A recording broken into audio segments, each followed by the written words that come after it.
क्या आप जानते हैं, एक दोस्त ने दूसरे दोस्त को कॉल किया। समय था रात के 8 बजे।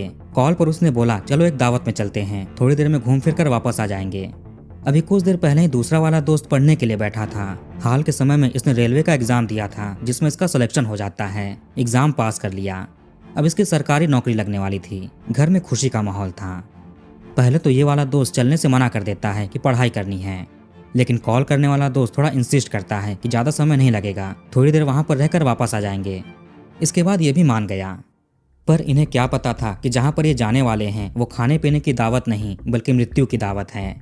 आज सब कुछ समाप्त होने वाला है।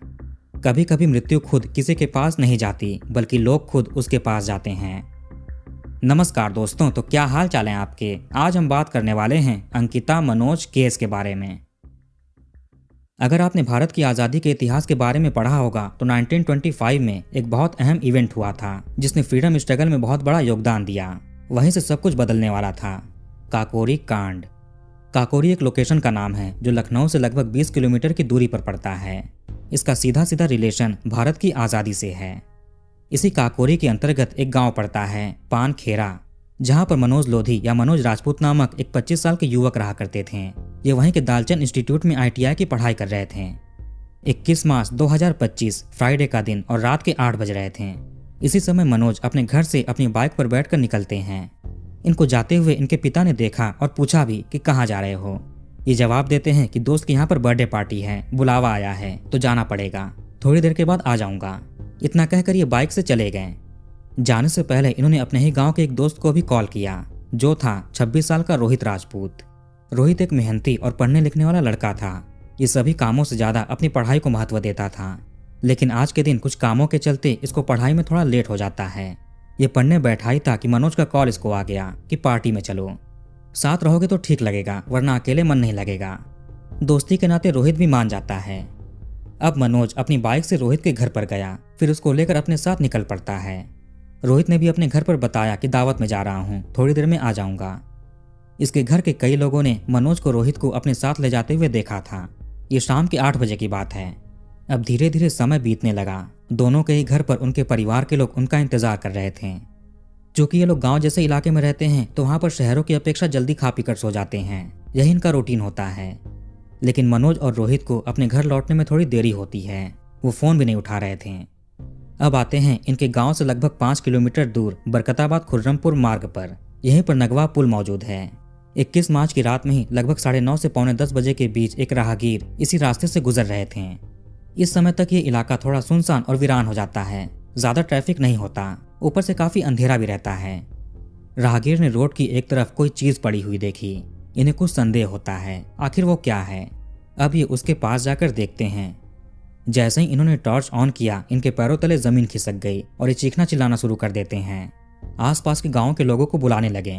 कुछ ही मिनटों में ही शोर सुनकर वहां पर लोगों की भीड़ जमा होने लगी। आसपास के गांव के लोग, बाकी राहगीर इकट्ठा होने लगे।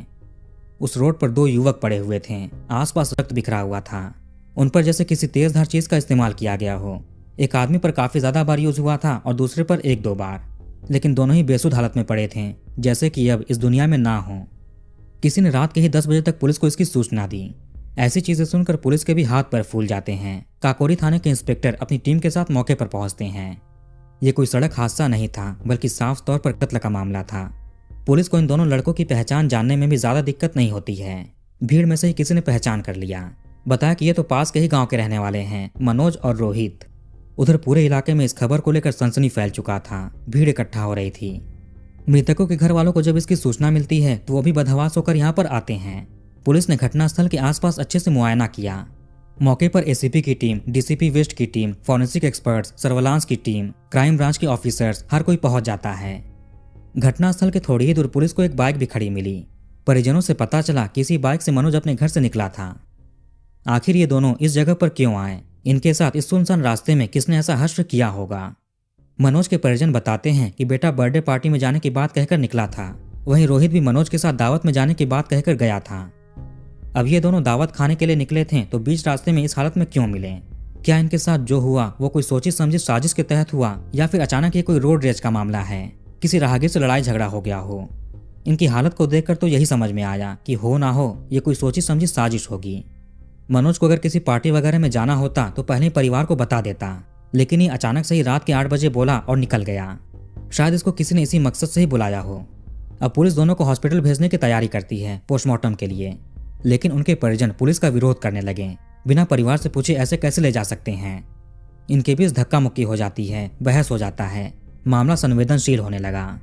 आसपास के थानों की पुलिस को भी बुलाना पड़ जाता है। लोग विरोध कर रहे थे, प्रदर्शन करने लगे थे। जैसे तैसे समझा बुझाकर पुलिस ने शव को हॉस्पिटल भिजवा दिया। अगले दिन पोस्टमार्टम होता है। पुलिस मनोज और रोहित की कॉल डिटेल्स भी निकालनी शुरू कर देती है। साथ में इस रास्ते पर आसपास जो भी सीसीटीवी कैमरे लगे थे उनके फुटेज भी एग्जामिन करने लगी। पोस्टमार्टम में सामने आया कि मनोज पर ज्यादा बार तेजधार हथियार का यूज हुआ था, लगभग 21 से 22 बार, और रोहित पर 1-2 बार। कुछ मारपीट के भी निशान थे। साथ में इनका मोबाइल फोन भी मौके पर नहीं मिला था पुलिस को। लेकिन एक अजीब चीज मौके पर बरामद होती है, जो थी एक उंगली। लेकिन मनोज और रोहित की उंगलियां तो सही सलामत थीं, फिर ये किसकी होंगी? कहीं जिन्होंने जीवन लिया उनमें से किसी की तो नहीं? घटना के समय गलती से तेजधार हथियार उसको भी लग गया हो। पोस्टमार्टम से ये भी समझ में आता है कि घटना को अंजाम देने वाला खास तौर से मनोज से रंजिश रखता होगा, क्योंकि इस पर ज्यादा निशान थे। लेकिन फिर उन्होंने रोहित के साथ वो सब क्यों किया? उसको छोड़ क्यों नहीं दिया?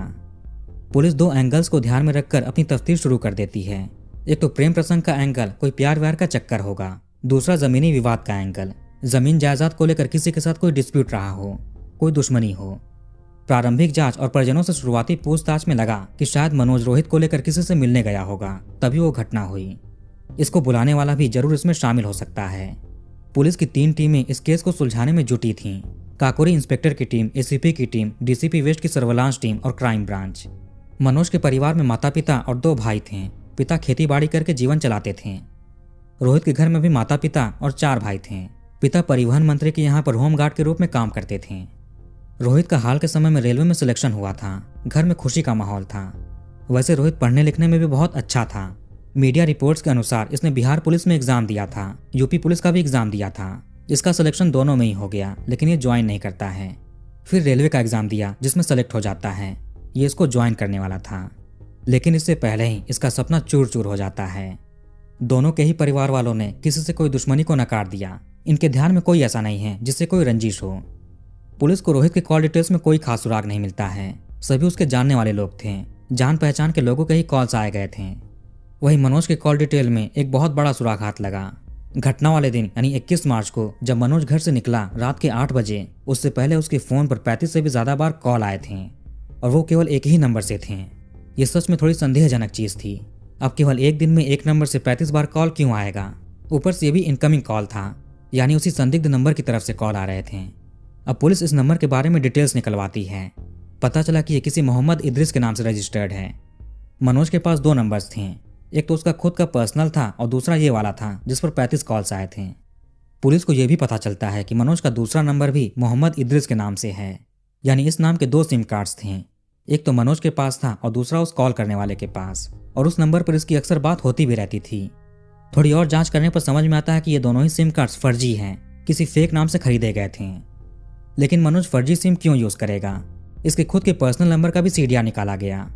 जितने भी लोगों के कॉल्स घटना वाले दिन आए गए थे, जिन्होंने भी कॉल्स किए थे, पुलिस सबके बारे में पता करना शुरू कर देती है, उनसे पूछताछ करने लगी। इसमें ज्यादातर मनोज के ही जान पहचान के लोग थे, दोस्त यार, परिवार के लोग। पुलिस का सारा फोकस मनोज पर ही था। लगा कि इस केस में मेन रोल मनोज का ही है। रोहित का रोल इस केस में कम था। क्या पता कि चूंकि वो मनोज के साथ गया था और उसने सारी घटनाएं होते हुए देख ली होंगी, तो सबूत मिटाने के लिए बदमाशों ने उसको भी ठिकाने लगा दिया। मनोज के सीडीआर में एक और नंबर पुलिस को नोटिस होता है, जिस पर हाल के समय में बहुत कम बातचीत हो रही थी। लेकिन पहले काफी बात होती थी, अचानक से ही कम बात होने लगी, लगभग ना के बराबर। जब ये नया वाला फर्जी नंबर एक्टिव हुआ, उसके बाद ही पुराने वाले नंबर पर कम बात होने लगी। कहीं उसका फर्जी नंबर से ही कनेक्शन तो नहीं। उधर मनोज और रोहित के परिवार के लोग धरना प्रदर्शन कर रहे थे, सड़क जाम कर रहे थे। आसपास के इलाकों के कई सारे नेता, सांसद, विधायक परिवार को सांत्वना देने के लिए आते हैं। कई पुलिस ऑफिसर्स भी परिवार को समझाने की कोशिश करते हैं कि जल्दी आरोपियों को पकड़ लेंगे, लेकिन जब तक वो पकड़े ना जाएं, परिजनों ने अंतिम संस्कार करने से भी मना कर दिया। हर तरफ से पुलिस पर बहुत ज्यादा प्रेशर पड़ रहा था। जब ये लोग मनोज के आस पड़ोस में पूछताछ कर रहे थे, तो वहां से एक हैरान करने वाली बात पता चली। मनोज की एक गर्लफ्रेंड हुआ करती थी, जिससे वो बहुत प्यार करता था। दोनों एक दूसरे से शादी करने को भी तैयार थे, लेकिन लड़की के घर वाले मानते नहीं हैं, क्योंकि मनोज कोई कामकाज करता नहीं था, यानी बेरोजगार था। अभी ITI में पढ़ाई कर रहा था। आगे उसकी गर्लफ्रेंड की किसी और से शादी हो जाती है। मनोज का घर घुरघुरी तालाब क्षेत्र में पड़ता है, यहीं बाजार भी है। इसके घर से लगभग 3 किलोमीटर दूर ईट गांव में इसकी गर्लफ्रेंड का घर था, यानी अब तो वो उसका मायका है और उसका ससुराल तेज कृष्ण खेड़ा में है। उधर टेक्निकल टीम को फर्जी नंबर के अलावा एक दूसरे नंबर पर भी संदेह हुआ था, जो कि एक महिला का था। नाम था अंकिता उर्फ दीपिका। अंकिता और मनोज की कुछ समय पहले काफी ज्यादा बातचीत हुआ करती थी, लेकिन अचानक से बहुत कम हो गई, ना के बराबर। उसके बाद मनोज की उस फर्जी नंबर पर बात होने लगी। कहीं वो नंबर अंकिता ही तो यूज नहीं करती थी। मनोज के दोस्तों और जानकारों से उसकी गर्लफ्रेंड का नाम पता चला, वो भी अंकिता उर्फ दीपिका ही थी। यानी उसकी शादी के बाद भी मनोज उसके टच में था। अब बिना देरी किए पुलिस ऑफिसर्स अंकिता के मायके और ससुराल पहुंच जाते हैं। इस वक्त अंकिता अपने ससुराल में थी, यानी तेज कृष्ण खेड़ा में। अंकिता की जिससे शादी हुई थी उसका नाम था महेंद्र कुमार। ये यूपी पुलिस में कांस्टेबल के पद पर कार्यरत था। इसकी पोस्टिंग लखीमपुर खीरी में थी, लेकिन पिछले कुछ समय से इसकी टेम्परेरी ड्यूटी अयोध्या में लगी थी। 21 मार्च को ड्यूटी खत्म होने के बाद ही अयोध्या से वापस लखीमपुर चले गए थे। वैसे 21 मार्च की रात में बरकताबाद पुलिया के पास मनोज और रोहित पड़े मिले थे। पुलिस ने सोचा कि क्यों ना अंकिता के पति से भी बातचीत किया जाए। इन्होंने अपने डिपार्टमेंट में सूचना देकर कांस्टेबल महेंद्र को बुलवाया। इस आदमी को देखते ही पुलिस को थोड़ा संदेह होता है, क्योंकि इसकी हाथ की उंगली पर पट्टी बंधी हुई थी। पुलिस के ध्यान में था कि सीन ऑफ क्राइम पर एक उंगली भी बरामद हुआ था और यहाँ पर कांस्टेबल के हाथ में भी चोट लगा हुआ है। कहीं इसका उस इंसिडेंट से कुछ लेना देना तो नहीं। ये जख्म भी ताजे लग रहे थे। इसने 21 मार्च को जब लखीमपुर में वापस ड्यूटी ज्वाइन की तो कुछ दिनों की छुट्टी लेता है कि बीमार है, बेड रेस्ट की जरूरत है। शायद इसी चोट की वजह से होगा, उसी दिन इसको चोट लगा होगा। लेकिन इसको तो अयोध्या से लखीमपुर जाना था, बीच में पानखेड़ा बरकताबाद पुलिया पर कैसे जाएगा। ऊपर से एक और चीज मिला कि ये लखीमपुर में ड्यूटी ज्वाइन करने में तय समय से कुछ घंटे लेट भी हो गया था। अब पुलिस को अपने ही डिपार्टमेंट के कांस्टेबल महेंद्र पर शक होने लगता है। साथ में इसकी पत्नी अंकिता पर भी शक हो रहा था। घटना वाले दिन भी अंकिता ने एक बार मनोज को कॉल किया था और 35 बार फर्जी नंबर से कॉल तो हुआ ही था, जो कि अंकिता की तरफ ही इशारे कर रही थी।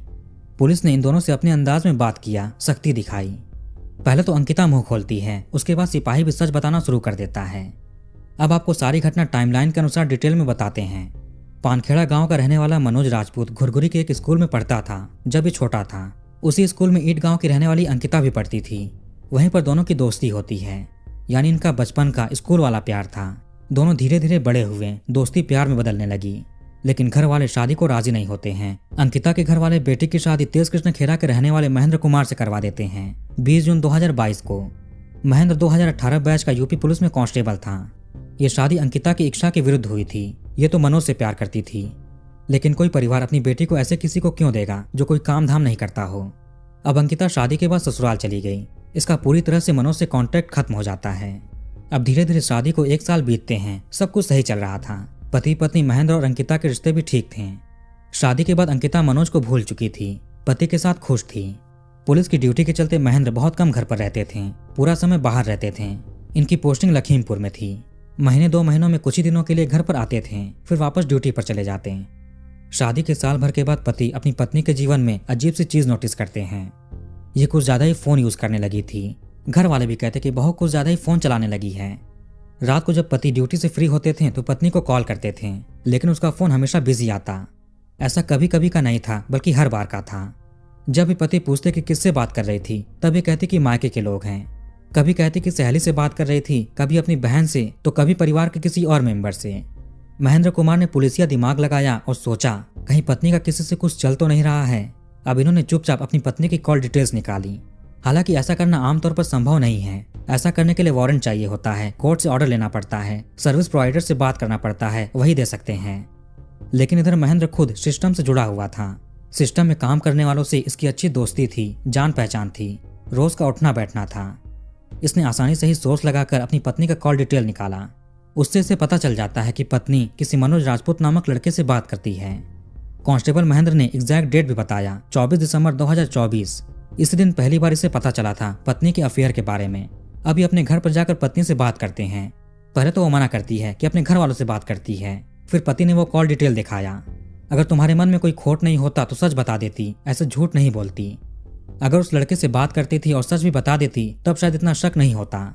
फिर अंकिता इमोशनल हो जाती है और सब कुछ बताती है कि हाँ, ये मनोज से प्यार करती थी। शादी के पहले से ही इसका उससे अफेयर था। शादी के बाद उससे कॉन्ट्रैक्ट टूट गया, लेकिन साल भर के बाद दोनों फिर से किसी मेले में मिलते हैं। इनकी यादें ताज़ा हो जाती हैं।